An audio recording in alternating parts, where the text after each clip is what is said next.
You better love me again.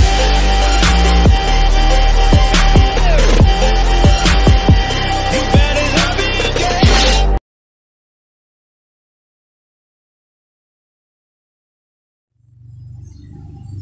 Halo teman-teman, apa kabar semuanya? Semoga kabar Anda sekalian baik ya. Amin ya rabbal alamin. Bertemu lagi dengan saya di channel YouTube Sabar GB, di mana merupakan salah satu channel penyandang disabilitas yang berisi tentang semua aktivitas dan kegiatan penyandang disabilitas, yaitu kegiatan saya sendiri ya teman-teman.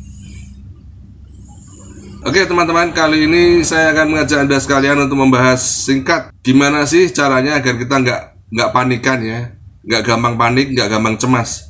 Tanpa kita sadari ya teman-teman, gara-gara cemas, gara-gara panik, masalah kecil bisa menjadi besar. Begitu datang masalah tiba-tiba, kita panik, kita cemas, maka masalah yang sebenarnya kecil akhirnya bisa menjadi besar. Nah, bagaimana kita mengatasinya? Ada beberapa tips nih ya teman-teman ya. Yang pertama ya teman-teman, kita coba mengatur pernafasan ya teman-teman. Begitu ada masalah datang ya, kita tarik nafas panjang, lalu buang pelan-pelan. Proses ini merupakan salah satu proses yang bisa membantu kita untuk menyelesaikan masalah agar kita tidak panik ya teman-teman ya. Karena pada saat kita menarik nafas panjang dan kita buang pelan-pelan, itu saat kita menenangkan diri teman-teman, sehingga kita bisa lebih konsentrasi untuk menyelesaikan masalah kita yang datang tersebut teman-teman ya. Dan bisa juga memperluas perspektif kita ya teman-teman. Jadi kita bisa lebih tenang untuk menyelesaikan masalah tersebut. Kemudian yang kedua ya teman-teman, yang kedua kita harus bisa berpikir logis. Karena pada saat kita panik, pada saat kita cemas ya teman-teman, kita tidak bisa berpikir dengan tenang. Kita tidak bisa berpikir untuk logis ya teman-teman ya. Karena sudah panik, sudah cemas, adrenalin mulai keluar, dan ini membuat kita semakin tidak konsentrasi teman-teman ya. Dan jika seperti ini teman-teman ya, kita usahakan untuk tenang ya, untuk tenang dahulu. Kemudian setelah kita tenang, kita mencoba menganalisa masalah tersebut, baru kita mencoba menyelesaikannya, atau baru kita mengambil keputusan untuk menyelesaikan masalah tersebut ya teman-teman. Karena jika kita belum tenang, masih cemas, masih panik, kita tidak bisa berpikir dengan logis teman-teman. Itu pasti teman-teman ya. Kemudian yang ketiga ya teman-teman, jangan pernah mengubah masalah kecil menjadi masalah besar. Ini penting ini teman-teman ya. Dan sering kita tidak menyadarinya. Memang kadangkala ada masalah yang terjadi di luar ekspektasi kita ya teman-teman. Akan tetapi kita harus bisa berpikir jernih dengan ketenangan, maka masalah yang kecil harus segera diselesaikan dan jangan dijadikan menjadi masalah yang lebih besar.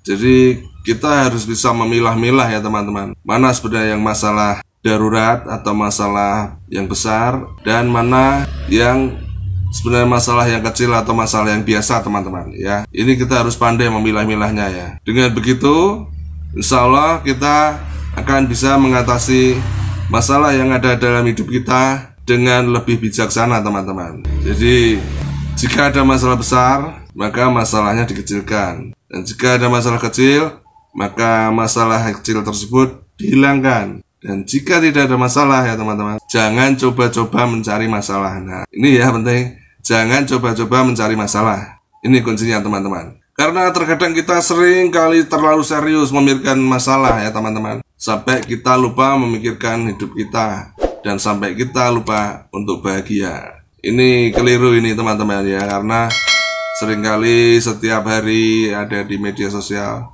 jangan lupa bahagia. Seringkali teman-teman mengingatkan tersebut, jangan lupa bahagia. Itu ya teman-teman. Kemudian yang keempat teman-teman ya, jika memang kita mendapatkan masalah, kita berusaha dulu ya teman-teman. Kita berusaha dahulu untuk menyelesaikannya semaksimal mungkin. Sebisa mungkin kita menyelesaikan masalah tersebut, bagaimana prosesnya ya. Akan tetapi jika memang masalah tersebut belum bisa kita selesaikan, belum bisa terpecahkan, maka satu-satunya jalan kita serahkan kepada Tuhan Yang Maha Esa. Karena segala suatu masalah akan selesai dengan bantuan Tuhan Yang Maha Esa. Gitu teman-teman ya. Karena kita harus percaya teman-teman, dengan tangan Yang Maha Kuasa masalah kita pasti akan selesai. Itu pasti teman-teman ya. Tangan Yang Maha Kuasa bisa melakukan lebih apa yang kita lakukan teman-teman ya. Itu teman-teman ya, istimewa sekali teman-teman. Pokoknya kita harus tetap tenang jika ada masalah yang menghampiri kehidupan kita atau yang menghampiri diri kita teman-teman. Gitu ya teman-teman ya. Oke teman-teman ya. Jadi mulai hari ini ya, kita coba belajar untuk tidak gampang panik, tidak gampang cemas ya. Saya sendiri juga gitu. Saya berusaha dan saya belajar untuk tidak gampang panik, tidak gampang cemas ya teman-teman, agar kita bisa menjalani hidup ini dengan bahagia. Oke teman-teman, kiranya cukup sampai di sini ya pembahasan singkat tentang gimana sih supaya kita tidak panikan, supaya kita tidak gampang cemas ya teman-teman. Lebih kurangnya saya mohon maaf yang sebesar-besarnya. Terima kasih telah menonton video ini. Dan saya ingatkan lagi teman-teman, meski sudah membaik, tapi pandemi belum berakhir dengan tuntas ya teman-teman. Maka dari itu, ikuti terus protokol kesehatan. Salam sehat selalu. Sampai jumpa.